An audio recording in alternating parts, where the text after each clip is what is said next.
Hello नमस्कार students, Radhe Radhe, सत श्री अकाल, सलाम वालेकुम। तो आज मैं रितेश रोशन आ गया हूं फाउंडेशन मैथ्स के एक नए चैप्टर्स के साथ। एक बार फिर से बोल दे, आप सभी का स्वागत है ऑफिसर्स मैथ्स में। तो अभी अभी हम लोग तुरंत जो है फाउंडेशन मैथ्स का बेसिक कंप्लीट कर लिए हैं। ए टू जेड बेसिक, एकदम जीरो लेवल से लेकर के पूरा अपर लेवल तक का बेसिक कंप्लीट करा दिए हैं। टोटल 12 पार्ट लगा हमको कंप्लीट कराने में। सभी मित्रों से यही हमारा रिक्वेस्ट रहेगा, जरूर उन सभी पार्ट्स को देख लीजिएगा। बहुत ही प्रॉफिटेबल है क्योंकि वो बेसिक है, इसलिए अगर आप उनको जान जाते हैं तो फिर आगे का मैथ्स पढ़ने में ज्यादा कोई समस्या नहीं आने वाला। और अगर चाहे बेसिक पढ़ रहे हो या आगे कोई भी वीडियो अगर आप पढ़ रहे हो हमारे इस चैनल के थ्रू, और अगर आपको कोई डाउट आ जाता है तो आप उस डाउट को कमेंट में लिख दीजिएगा। हम आपको उस पर एक छोटा सा वीडियो बना करके आपको वापस अपलोड कर देंगे, उसको देख लीजिएगा, है ना।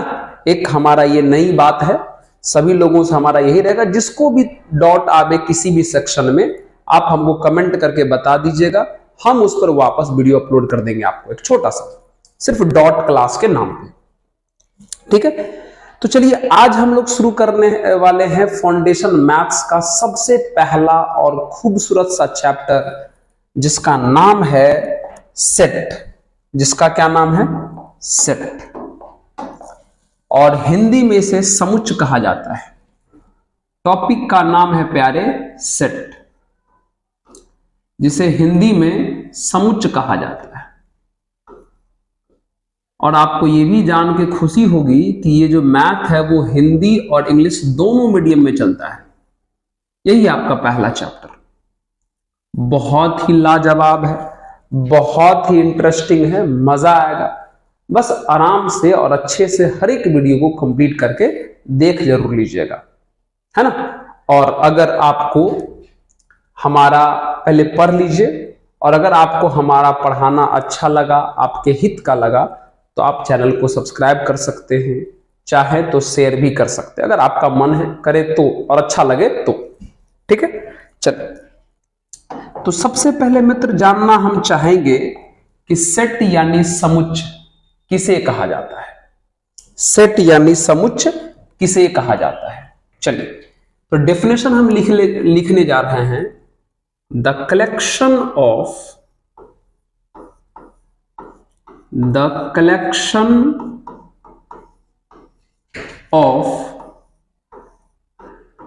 Well defined objects. The collection of well defined objects. अगर हिंदी में इसको लिखें तो हिंदी में से कहेंगे परिभाषित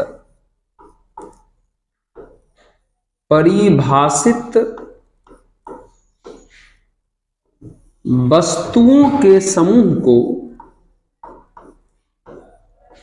परिभाषित वस्तुओं के समूह को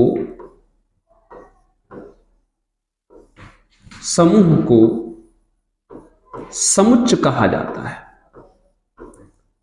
परिभाषित वस्तुओं के समूह को समुच्च कहा जाता है। ठीक है, अब जैसे हम हिंदी और इंग्लिश दोनों लिखते हैं तो इसलिए थोड़ा सा हमें समय लगता है, लेकिन कोई बात नहीं, उतना भी नहीं लगता है कि आप नहीं समझ पाए। आइए शुरू करते हैं।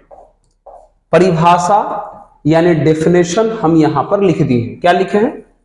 The collection of well defined object, परिभाषित वस्तुओं के समूह को समुच्च कहा जाता है। सवाल यह है सर, ध्यान सुनना मित्र, जो सेट है ना, वो एक प्रकार का कलेक्शन है। जो समुच्चय है वो एक प्रकार का समूह है। सेट एक प्रकार का कलेक्शन है। समुच्चय एक प्रकार का समूह है। किस तरह के चीजों का? वो चीज जो वेल डिफाइंड हो, उस तरह के ऑब्जेक्ट का कलेक्शन है जो वेल डिफाइंड हो, उस तरह के वस्तुओं का समूह है जो परिभाषित हो। अब आप कहिएगा सर ठीक है सर, मान गए कि सेट एक प्रकार का कलेक्शन है, समुच्चय एक प्रकार का समूह है, तो किसका समूह है? परिभाषित वस्तुओं का। किसका कलेक्शन है? वेल डिफाइंड ऑब्जेक्ट का। तो सर ये बताओ कि वेल डिफाइंड ऑब्जेक्ट यानी परिभाषित वस्तु का मतलब क्या होता है? मित्र सुनो, वेल डिफाइंड यानी परिभाषित वस्तु का क्या मतलब होता है, हम यहां लिख रहे हैं, देख लीजिए। वो जो सबके लिए एक जैसा हो। एकदम क्लियर लिखा हुआ है। परिभाषित वस्तु उसको कहेंगे, वेल डिफाइंड उसको कहेंगे जो सबके लिए एक जैसा हो। सबके लिए एक जैसा हो मतलब किसी भी बातों पर अगर हम हां बोले तो सब हां बोले, उसको कहेंगे वेल डिफाइंड, उसको कहेंगे परिभाषित। अगर किसी भी बात पे अगर हम ना बोले तो सब ना बोले, उसको कहेंगे वेल डिफाइंड, परिभाषित। मतलब सबका मानना एक जैसा हो। अगर सब हां बोले तो सब हां बोले, अगर एक आदमी हां बोले तो सब हां बोले, और अगर एक आदमी ना बोले तो सब ना बोले, उसको कहेंगे परिभाषित यानी वेल डिफाइंड। उसी प्रकार के चीजों के समूह को समुच्चय कहा जाता है, कलेक्शन को सेट कहा जाता है। समझ गए? सेट एक प्रकार का कलेक्शन है, समुच्चय एक प्रकार का समूह है। किस तरह के चीजों का? जो परिभाषित हो और वेल डिफाइंड हो। परिभाषित यानी वेल डिफाइंड का मतलब क्या हुआ? जो सबके लिए एक जैसा हो, जो सबके लिए एक जैसा हो। आइए हम आपको इस पर उदाहरण करके दिखाते हैं, एग्जाम्पल। ठीक है, चलिए आप इसको पहले अच्छे से नोट कर लीजिए और हम थोड़ा देख लेते हैं कि वीडियो आपको अच्छे से दिखाई दे रहा है कि नहीं। चलिए अच्छे से दिखाई दे रहा है, ओके। आइए इस पे एग्जाम्पल लिखते हैं, सुनिएगा अच्छे से, है ना? Okay, example. तो मित्र हम लिखने वाले हैं पहला example. The collection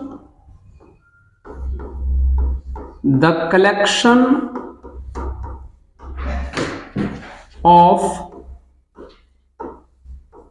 natural number, मतलब प्राकृत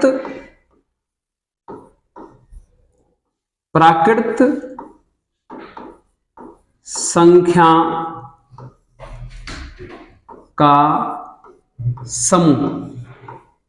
प्राकृत संख्या का समूह। आइए समझते हैं। The collection of natural number मतलब प्राकृत संख्याओं का समूह। प्राकृत संख्याओं का समूह। अब सोच के बताइए, यहां किसका कलेक्शन कर रहे हैं? नेचुरल नंबर का। किसका समूह बना रहे हैं? प्राकृत संख्या का। तो सोच के बताइए, क्या नेचुरल नंबर यानी प्राकृत संख्या सबके लिए एक जैसा होता है? सोचिए, क्या नेचुरल नंबर, क्या प्राकृत संख्या सबके लिए एक जैसा होता है? बिल्कुल होता है। अगर हमारे लिए नेचुरल नंबर एक से स्टार्ट होके इनफाइनाइट तक चलता है, तो सबके लिए प्राकृत संख्या 1 से स्टार्ट होके अनंत तक ही जाएगा। मतलब नेचुरल नंबर यानी प्राकृत संख्या सबके लिए एक जैसा होता है। इसका मतलब हुआ कि नेचुरल नंबर के कलेक्शन को, प्राकृत संख्या के समूह को सेट कहा जाएगा। मतलब ये सेट है, मतलब ये सेट है। सेट है तो इस बात को हम दिखाने के लिए करेक्शन का साइन लगा देते हैं ऐसे, है ना। इसका मतलब समझिएगा कि सेट है, इसको हम शो कर रहे हैं। जो सेट नहीं रहेगा उसको हम ऐसे क्रॉस लगा देंगे। चलिए पहला एग्जांपल हो गया। दूसरा एग्जांपल समझिए। द कलेक्शन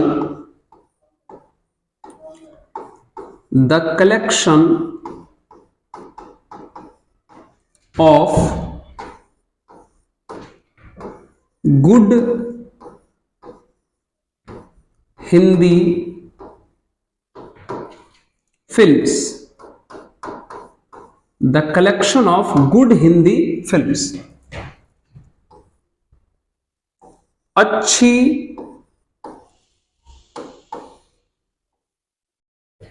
फिल्म का,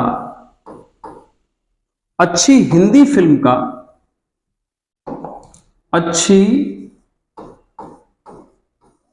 हिंदी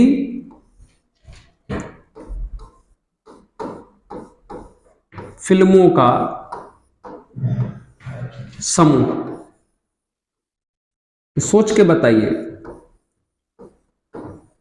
सोच के बताइए किसका कलेक्शन करना है? Good Hindi films. किसका समूह करना है? अच्छी हिंदी फिल्म। तब सोच के बताइए, क्या अच्छी Hindi film, good Hindi film सबके लिए एक जैसा होगा? क्या लगता है आपको कि जो फिल्म हमको अच्छी लगी होगी, क्या वो आपको अच्छी लगी होगी? जो आपको अच्छी लगी होगी वो किसी और को अच्छी लगी होगी? ये कोई जरूरी है? No sir. तो ये जो गुड हिंदी फिल्म्स का जो कहानी है, ये अच्छी सबके लिए अलग अलग हो सकता है। जो हमको अच्छा लगा होगा, हो सकता है किसी दूसरे को अच्छा नहीं लगा होगा। तो यहां पर कॉन्ट्राडिक्शन है, विरोधाभास है। मतलब जैसे एक एग्जाम्पल लेते हैं, मान लेते हैं हम एक कोई हिंदी फिल्म का नाम ले लेते हैं। जैसे मान लेते हैं, मान लो कोई भी हिंदी फिल्म ले लो जो भी तुमको अच्छा लगे। जैसे मान लेते हैं हिंदी मीडियम, एक फिल्म आई थी हिंदी मीडियम, है ना। हिंदी मीडियम ले लो या बहुत सारा फिल्म है। तो बताइए, अगर हिंदी मीडियम फिल्म अगर हमको अच्छी लगी तो क्या सबको अच्छी लगी होगी? बिल्कुल नहीं। ठीक है। अभी हाल फिलहाल में मूवी रिलीज हुआ सिकंदर, सलमान खान का है। तो बताइए, सिकंदर फिल्म सबको अच्छा लगा क्या? बहुत लोगों को अच्छा लगा होगा, बहुत लोगों को अच्छा नहीं लगा होगा। तो ये जो गुड हिंदी फिल्म का कलेक्शन है, अच्छी हिंदी फिल्मों का जो समूह है, सबके लिए एक जैसा नहीं है। और अगर सबके लिए एक जैसा नहीं है, इसका मतलब सेट यानी समुच्चय नहीं है। सेट यानी समुच्चय नहीं है। अगला एग्जांपल देख लीजिए। बस आपको दिमाग में बस ये सोचना है कि सबके लिए एक जैसा है या नहीं। अगर सबके लिए एक जैसा है तो सेट यानी समुच्चय होगा, और सबके लिए अगर एक जैसा नहीं है तो सेट यानी समुच्चय नहीं होगा। नेक्स्ट ले लेते हैं। द कलेक्शन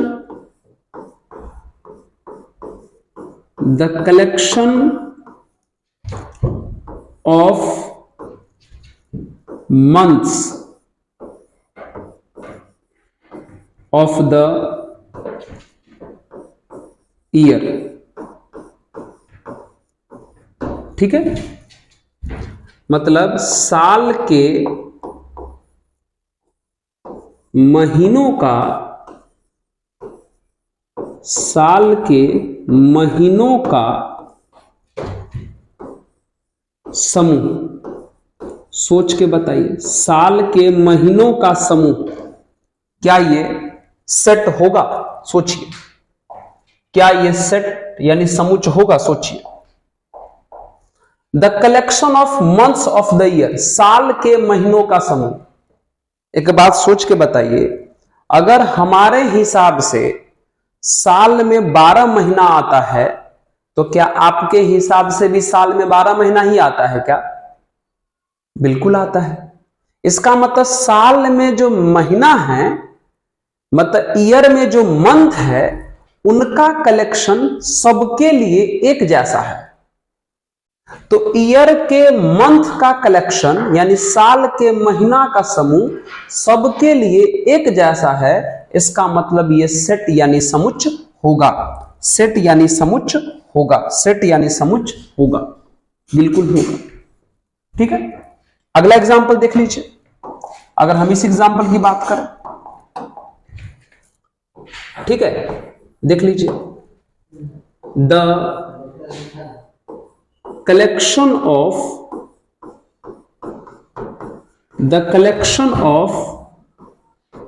5 best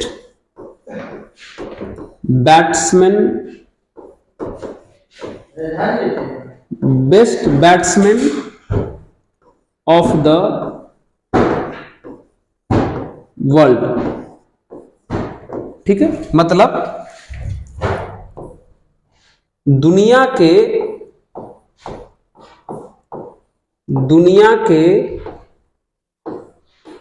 5 सर्वश्रेष्ठ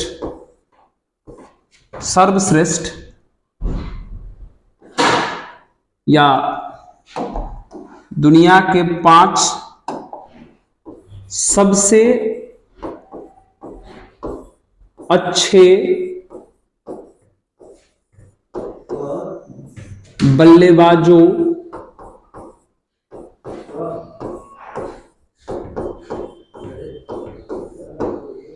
बल्लेबाजों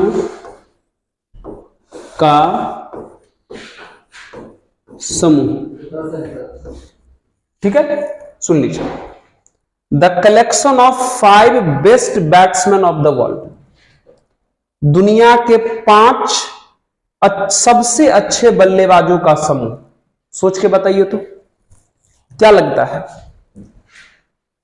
हमारे हिसाब से दुनिया का जो 5 बेस्ट बैट्समैन होगा, दुनिया का जो 5 सबसे अच्छा बल्लेबाज होगा, वो सबके लिए एक ही जैसा होगा क्या?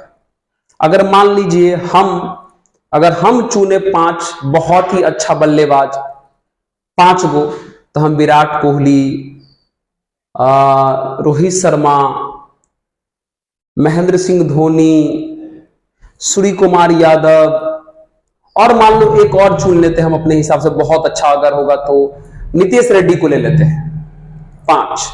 तो क्या लगता है आपको? सचिन तेंदुलकर भी आ सकते हैं। तो बताइए, हमारे हिसाब से जो 5 बहुत अच्छे बल्लेबाज हुए, सबके लिए एक ही जैसा होगा क्या?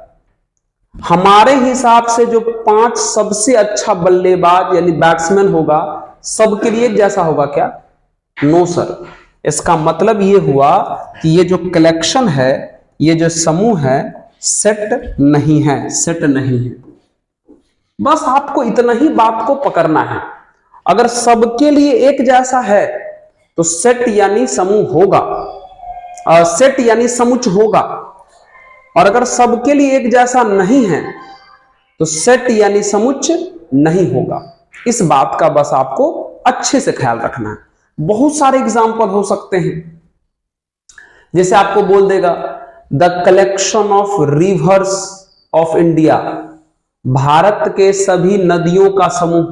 सोच के बताइए, क्या ये सेट है? क्या ये समुच्च है? बिल्कुल है मित्र। हमारे हिसाब से भारत में जितने भी नदी हैं, सबके हिसाब से उतना ही नदी होगा। तो इंडिया के सभी रिवर्स का कलेक्शन, भारत के सभी नदियों का जो समूह है, वो एक प्रकार का समुच्च है, सेट है। तो आपको बस समझ जाना है कि जो सबके लिए एक जैसा होगा वो सेट होगा, और जो सबके लिए एक जैसा नहीं होगा वो सेट नहीं होगा। इसी को सेट कहा जाता है। जो सबके लिए एक जैसा होगा उसको सेट कहेंगे, और जो सबके लिए एक जैसा नहीं होगा उसको सेट नहीं कहेंगे। इसी को समुच्च यानी सेट कहा जाता है। ओके, चलिए आप इसको नोट कर लीजिए। कर लिए क्या? आइए अगला जो टॉपिक आता है हम लोगों का, अगला जो टॉपिक आता है वो है रिप्रेजेंटेशन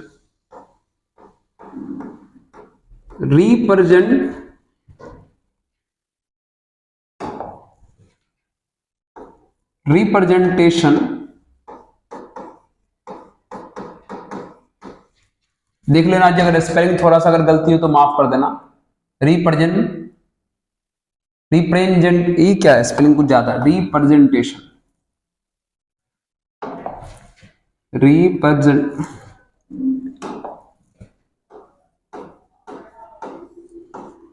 ठीक है, रिप्रेजेंटेशन ऑफ सेट्स। अगर स्पेलिंग कहीं कहीं अगर थोड़ा सा भी मिस्टेक हो जाए तो कृपया करके क्षमा कर देंगे। समुच्च का निरूपण, हेडिंग में लगेगा समुच्च का निरूपण।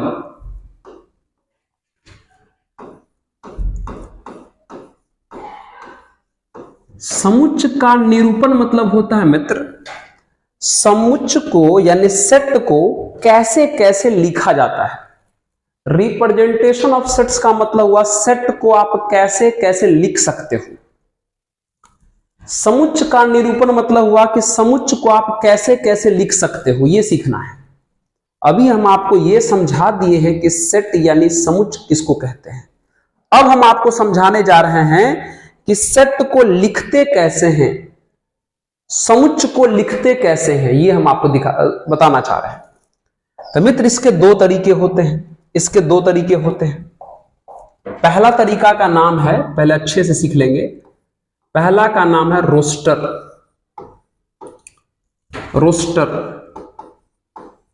फॉर्म, ठीक है, या इसको टैबुलर फॉर्म भी कहते हैं। टैबुलर फॉर्म हिंदी में भी नाम लिख देते हैं इसका। हिंदी में इसका नाम होगा रोस्टर रूप या टैबुलर। हाँ, इसका नाम हो जाएगा टैबुलर। को हिंदी में क्या बोलेंगे?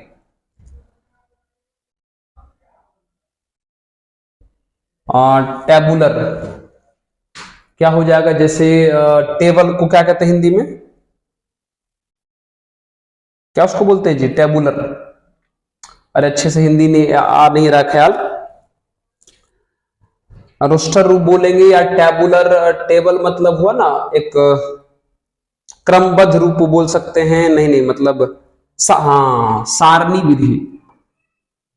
टेबल मतलब सारणी, सारणी विधि या सारणिक विधि बोल सकते हो। सारणिक बोलना ठीक नहीं रहेगा, सारणी विधि बोलो या सारणी रूप बोलो।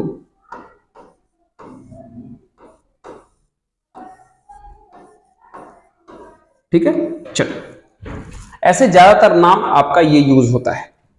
तो क्या है हमारा रोस्टर, क्या है हमारा टेबुलर फॉर्म, इसको समझते हैं। ठीक है, अब जैसे मित्र क्या है ना कि हम बार बार जो है अभी तक इंग्लिश में ही पढ़ाते आए हैं, तो थोड़ा कुछ बात जो है हिंदी का कभी कभी दिमाग से निकल जाता है, तो उसके लिए हमको माफ कर दीजिएगा, चिंता मत करिए, कोई बात नहीं सर, चलिए माफ कर दिए। आइए, तो क्या है रोस्टर, क्या है टेबुलर? बहुत ही सिंपल है, सुनो मित्र। रोस्टर फॉर्म कहता है कि आप कुछ नंबर ले लो। रोस्टर फॉर्म कहता है कि कुछ नंबर ले लो, कुछ नंबर ले लो, ले लिए, सबके बीच में कॉमा डाल दो, कर्ली ब्रैकेट यानी मध्यम कोष्ठ से बंद कर दो और इसका कुछ नाम दे दो कैपिटल लेटर में।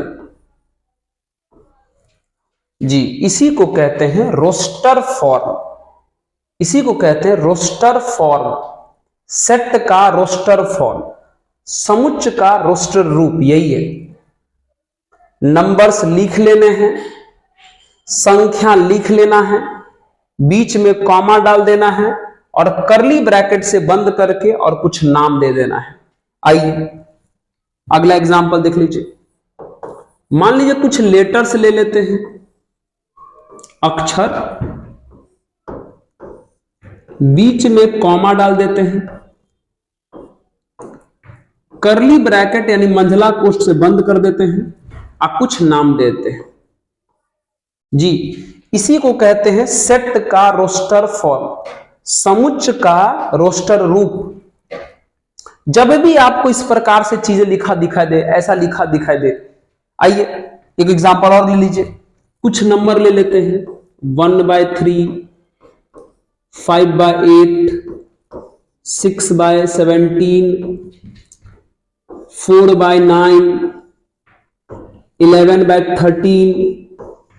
कुछ नंबर्स ले लिए, बीच में कॉमा डाल दिए, करली ब्रैकेट से बंद कर दो, मंझली कोष्ठ से बंद कर दो और कुछ नाम दे दो, इसका कैपिटल लेटर में नाम देना। इसी को कहते हैं रोस्टर रूप, रोस्टर फॉर्म।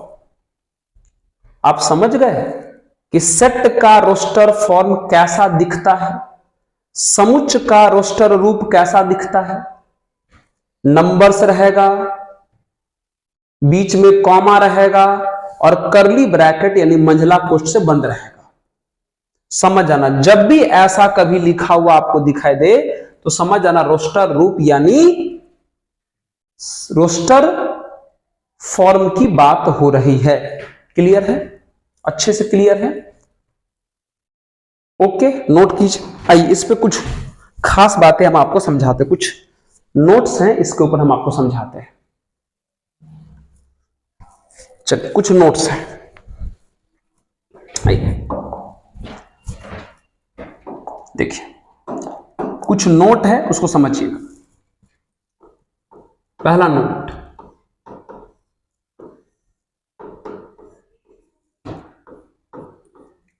पहला नोट, अगर मान लो किसी ने एक सेट लिखा 1 2 3 4 5 ऐसे, और किसी ने इसी को ऐसे लिखा 1 3 4 2 6 5 ऐसे। कोई पूछे कि इन दोनों में से कौन सही है।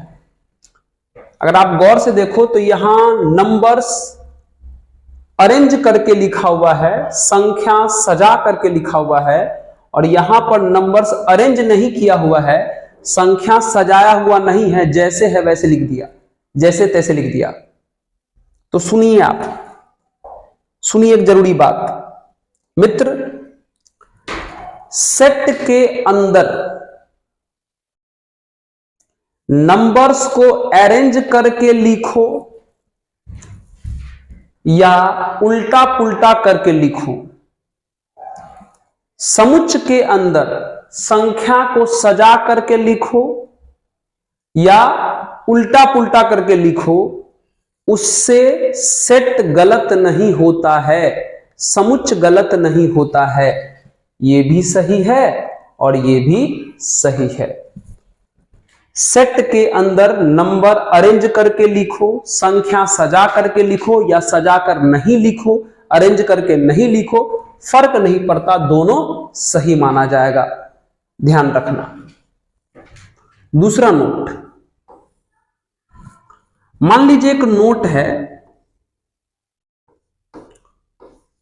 एक नोट है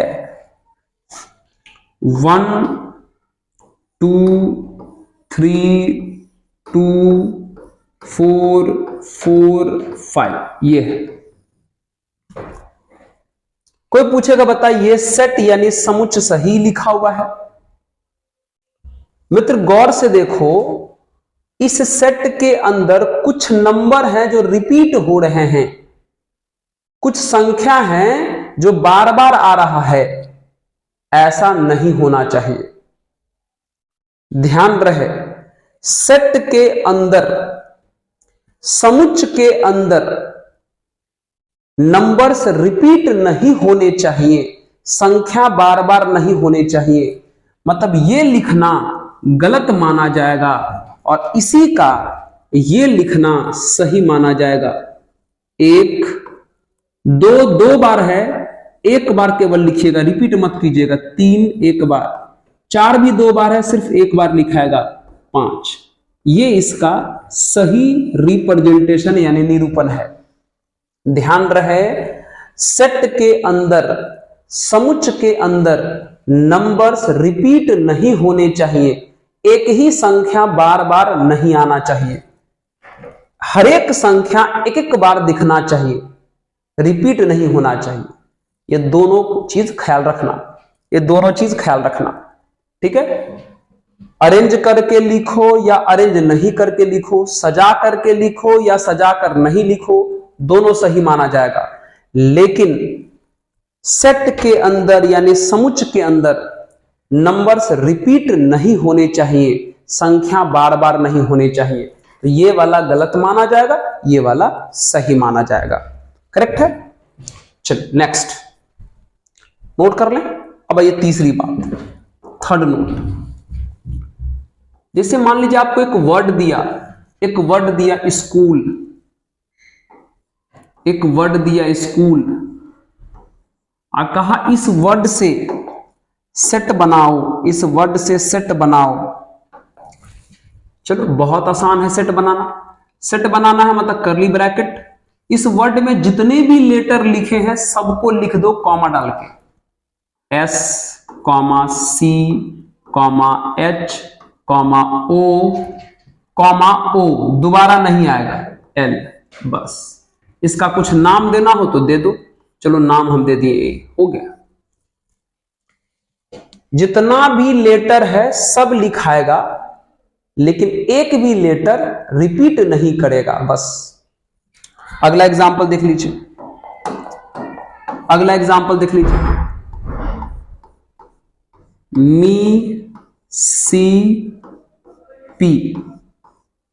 मिसिपी, अगर इसका सेट बनाना हो, इसका समुच्च बनाना हो, तो क्या करेंगे?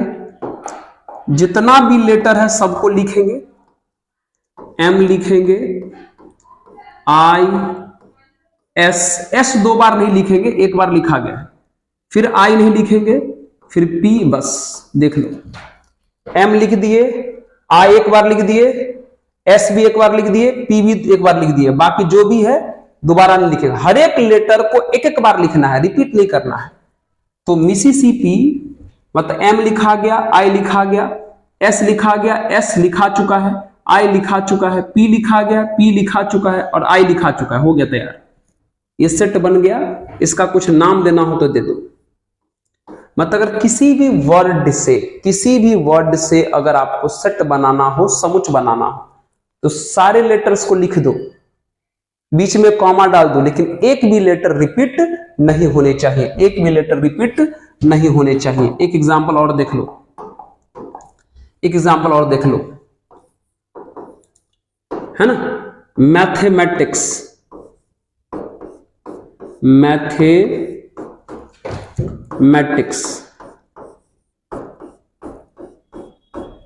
इसका अगर बनाना तो वही काम करेंगे, सभी लेटर्स को लिखेंगे, बस रिपीट नहीं होने देंगे।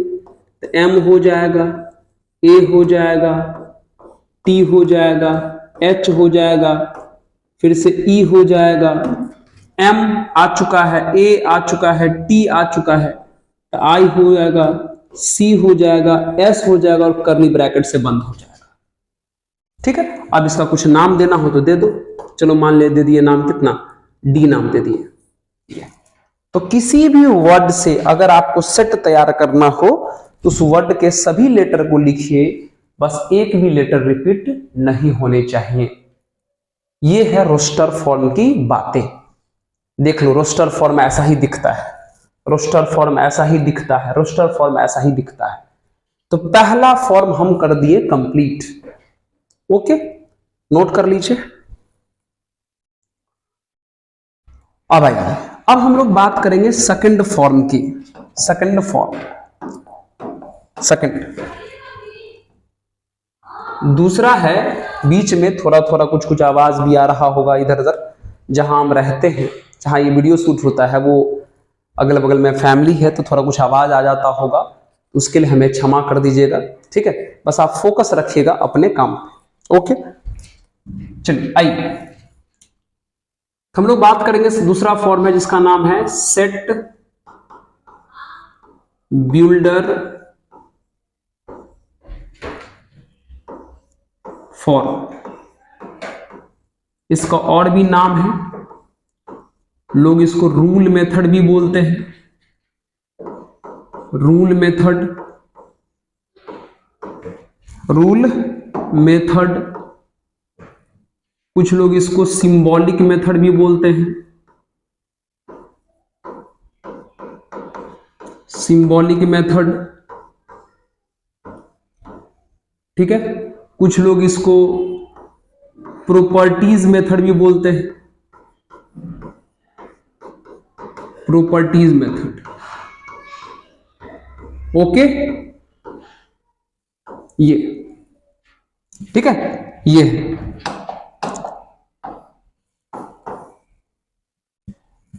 तो दूसरा था हमारा सेट बिल्डर फॉर्म, जिसका नाम रूल मेथड भी होता है, सिंबॉलिक मेथड भी होता है, प्रॉपर्टीज मेथड भी होता है, और हिंदी में इसका नाम होता है समुच्च निर्माण विधि। समुच्च निर्माण विधि, समुच्च निर्माण विधि इसको हिंदी में कहते हैं। ठीक है, समुच्च निर्माण विधि क्या है?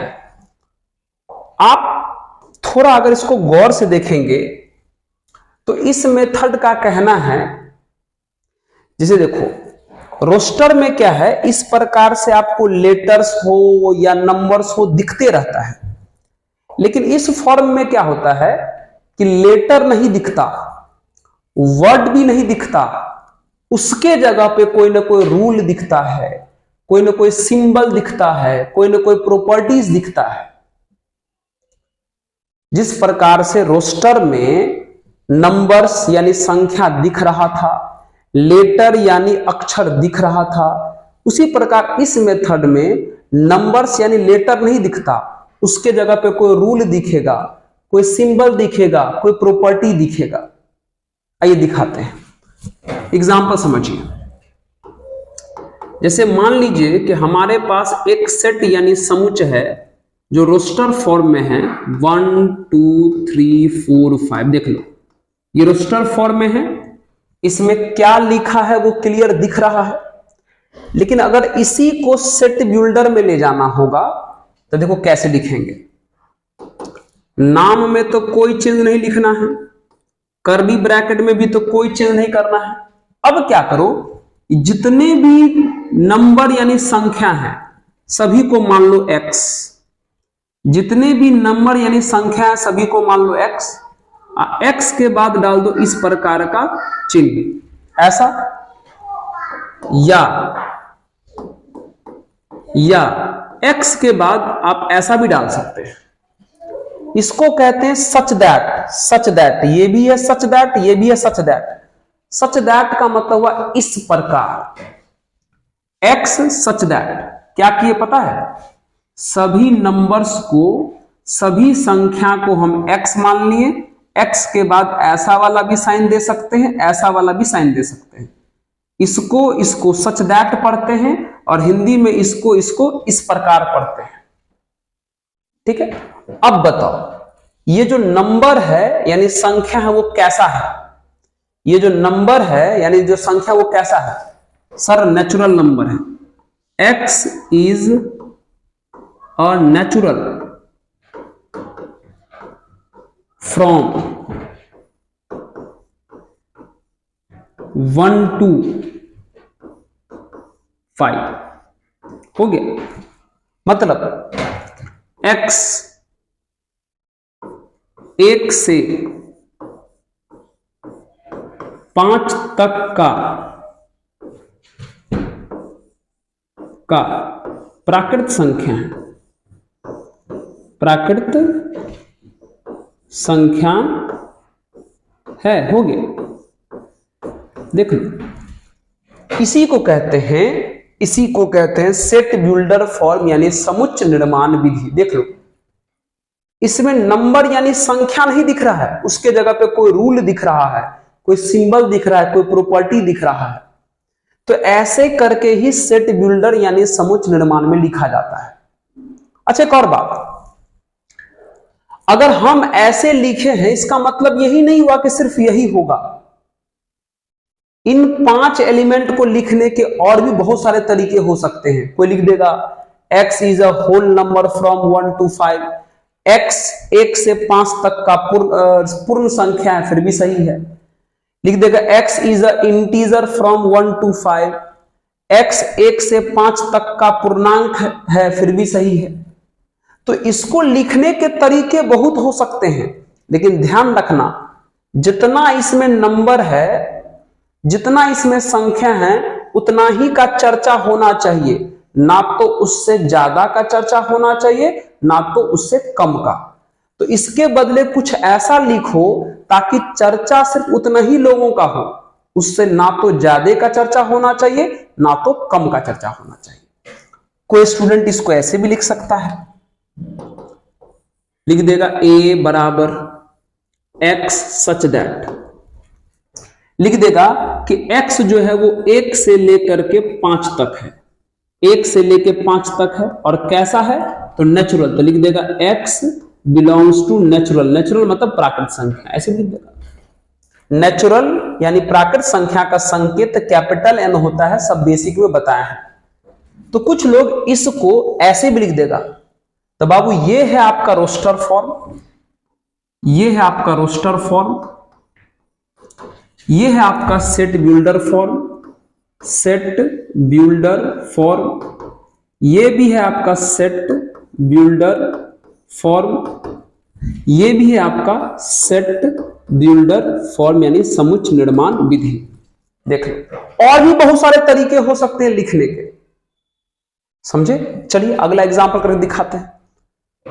उम्मीद है कि आप सेट बिल्डर क्या होता है आप थोड़ा थोड़ा समझ रहे होंगे। चलिए बात करते हैं नेक्स्ट। आइए अगला एग्जांपल ले लेते हैं।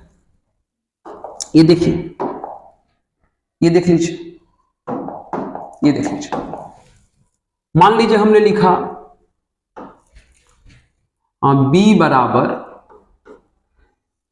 AEIOU। देख लो ये रोस्टर में है। इसी का अगर हमें सेट बिल्डर बनाना हो, समुच्चय निर्माण बनाना हो, तो नाम में कोई परिवर्तन नहीं करना, इन सभी को मान लो x सच दैट, लिख देंगे x इज अ वोवेल, हो गया वोवेल है, बात खत्म। या ऐसे भी लिख देगा सभी को मान लो x, उसके बाद इस प्रकार सच दैट बोलते हैं इसको हिंदी में, इस प्रकार x एक स्वर है, एक स्वर है, हो गया, बात खत्म, है ना, इंग्लिश और ये हिंदी में। तो ये था सेट रोस्टर में, और ये दोनों किस में है, सेट बिल्डर में। और भी बहुत सारा हो सकता है एग्जांपल, थोड़ा समझिए चीजों को, समझ। जैसे कि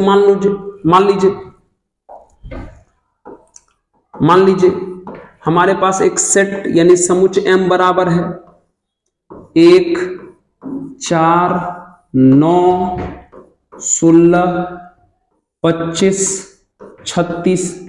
देख लो ये रोस्टर में है, यानी अब इसको ले जाना है सेट बिल्डर यानी समुच्चय निर्माण में। तो नाम में तो कोई परिवर्तन नहीं होगा, कर्ली ब्रैकेट, इन सबको मान लो x सच दैट यानी इस प्रकार। अब दिमाग लगा तो ये किस रूल पर है, दिमाग लगा तो किस रूल पर है। अगर गौर से देखेगा तो ये 1 स्क्वायर है, 2 स्क्वायर है, 3 स्क्वायर है, 4 स्क्वायर है, 5 स्क्वायर है, 6 स्क्वायर है। मतलब ये जो संख्या है, ये जो नंबर है, वो x बराबर n स्क्वायर रूल को फॉलो कर रहा है। n के जगह पे 1 हो सकता है, 2 हो सकता है, 3 हो सकता है, 4 हो सकता है, 5 हो सकता है, 6 हो सकता है। तो n के जगह पर 1 से लेकर के 6 तक कुछ भी हो सकता है। लेकिन 1 से लेके 6 तक तो बहुत प्रकार का नंबर होता है, डेसिमल वाला भी सब होता है। तो ये भी क्लियर कर देंगे कि n किस प्रकार का होना चाहिए, नेचुरल यानी प्राकृत होना चाहिए। हो गया, देख लो ये है रोस्टर और ये है सेट बिल्डर। देख लो जिस रूल पर था वो रूल लिख दिए, उस रूल में n जो जो हो सकता था 1 से 6 तक वो लिख दिए, और n कैसा होना चाहिए वो भी लिख दिए। देख लो ये है रोस्टर और ये है आपका सेट बिल्डर यानी समुच्चय निर्माण, है ना, समझ रहे हो। जैसे देख लो अगला एग्जांपल, जैसे अगर ऐसा रहा, मान लीजिए एक सेट n बराबर ले लेते हैं 2 4 6 8 10 12 ऐसे करके। ये है आपका सेट बिल्डर, सॉरी ये है आपका रोस्टर, ये रोस्टर है आपका, ये रोस्टर है। अगर इसी को लिखना है सेट बिल्डर यानी समुच्चय निर्माण में, तो क्या लिखेंगे, सबको मान लेंगे x। अब बताइए किस रूल पर है, तो गौर से देखो ये 2 into 1 2 into 2 2 into 3 2 into 4 2 into 5 2 into 6, मतलब सर x बराबर 2 into n रूल पर है, और n के जगह पर 1 से लेके कहां तक हो सकता है, 5 तक। अरे देख लो n के जगह पर 1 रखेगा तो ये आएगा, 2 रखेगा तो ये आएगा, 3 रखेगा तो ये आएगा, 4 रखेगा तो ये आएगा, 5 रखेगा तो ये आएगा, और 6 सॉरी n का वैल्यू 6 तक जाएगा, n का वैल्यू 6 तक जाएगा, और 6 रखोगे तो ये आएगा। तो 1 से 6 तक कैसा होना चाहिए, नेचुरल यानी प्राकृत संख्या, वो भी लिख दो। देखो ये है आपका रोस्टर और ये है आपका सेट बिल्डर। अच्छा कोई इसको ऐसे भी लिख सकता है, कोई इसको ऐसे भी लिख सकता है, कोई इसको ऐसे भी लिख सकता है। देख लीजिए सबको क्या मान लेगा, x, लिख देगा 2 4 6 8 10 12, क्या है, इवन नंबर है, सम संख्या है, इसको ऐसे भी लिख देगा x इज अ फर्स्ट। अच्छा चलो इसको अगले स्लाइड पर लिख देते हैं, इसको अगले स्लाइड पर लिख देते हैं। ये समझ गए क्या, पहले इतना देख लीजिए, है ना, देख लीजिए।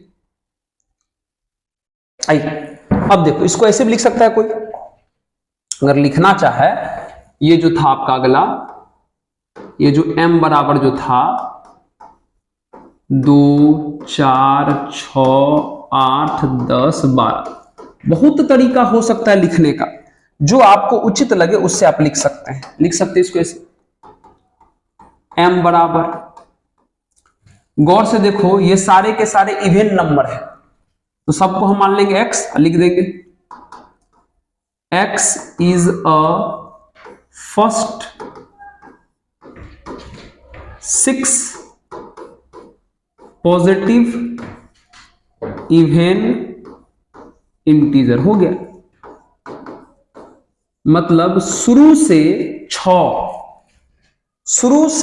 6, हिंदी में इसको क्या लिखेंगे, m बराबर x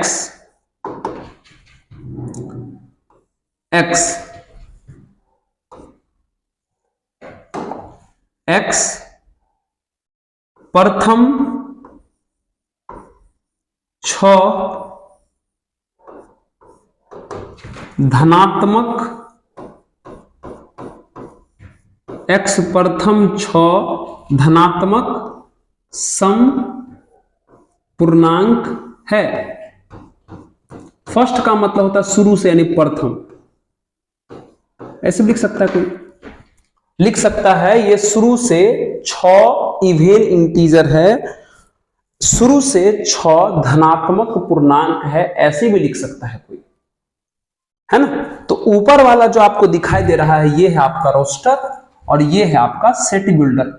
उम्मीद है कि आप समझ रहे होंगे कि सेट बिल्डर में कैसे लिखा जाता है। आइए एक एग्जांपल और दिखा देते हैं, एक एग्जांपल और दिखाते हैं, एक एग्जांपल और दिखा देते हैं, ठीक है। एक एग्जांपल और, जैसे मान लीजिए कि एक सेट ले लिए, मान लो डी ले लिए, एक डी ले लिए सेट, ऐसे मान लो लिखा हुआ है कितना कुछ भी ले लेते हैं, क्या ले लो, जैसे मान लो ले लो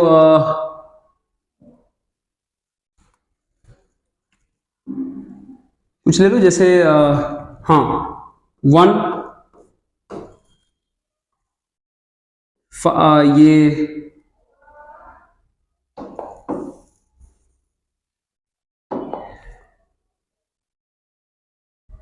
कोई नया अच्छा सा एग्जांपल सोच रहे हैं, कोई अच्छा सा एग्जांपल ले लो ताकि थोड़ा सा अच्छा लगे। अच्छा हाँ ये ले लेते 1/1,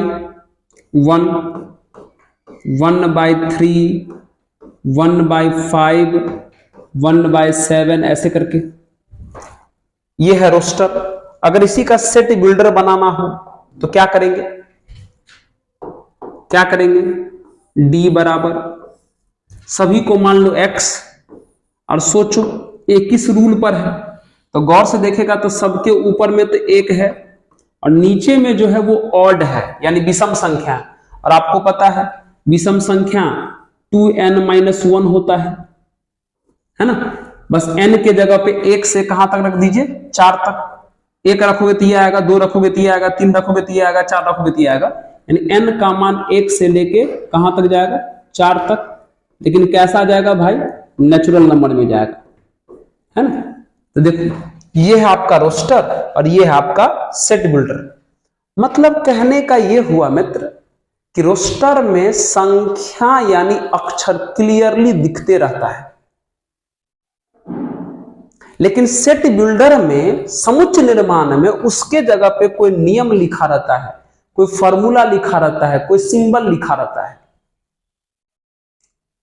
तो अब उम्मीद करते इतने सारे एग्जाम्पल से अब आप पहचान जाओगे कौन रोस्टर का है, कौन सेट बिल्डर का है, कौन रोस्टर का है, कौन समुच्चय निर्माण का है। आप पहचान जाओगे, आराम से पहचान जाओगे कि कौन रोस्टर में लिखा है, कौन सेट बिल्डर में लिखा हुआ है। ठीक है, तो आज हम आपको यह बता दिया कि सेट क्या होता है, बड़ी प्यार से। सेट को लिखते कैसे हैं, 2 तरीके से, वो भी हम अच्छे से समझा दिए। अब आपको पहले हम इस पे कुछ क्वेश्चंस कराएंगे और उसके बाद टाइप्स ऑफ सेट यानी समुच्चय के प्रकार पर बढ़ेंगे। और जो क्वेश्चन रहेगा हमारा वो फिलहाल एनसीईआरटी से भी रहेगा, है ना, और कुछ क्वेश्चन जो आरडी शर्मा वाले बुक से भी रहेगा, है ना। तो दोनों बुक के क्वेश्चंस को हम लोग मिला के चलेंगे और अच्छे से क्वेश्चंस के साथ साथ थ्योरी को भी कंप्लीट करेंगे। तो आज के सेशन में बस रखते हैं इतना ही। देखिए हम थोड़ा थोड़ा करके वीडियो बनाएंगे, कभी कोई वीडियो ज्यादा लंबा हो जा सकता है, लेकिन कराएंगे कंप्लीट चैप्टर, वो भी अच्छे से, गारंटी के साथ। तो बस जुड़े रहिए और देखते रहिए और देखते रहिए, देखते रहिए। और अगर आपको अच्छा लगता है तो हमारे चैनल को आप सब्सक्राइब भी कर सकते हैं, शेयर भी कर सकते हैं, अगर आपको अच्छा लग रहा हो तो। चलिए मित्र, आज की कहानी को यहीं पर रोकते हैं और लास्ट में ही कहेंगे कि पढ़ते रहिए, मुस्कुराते रहिए और देखते रहिए ऑफिसर्स मैथ्स। धन्यवाद।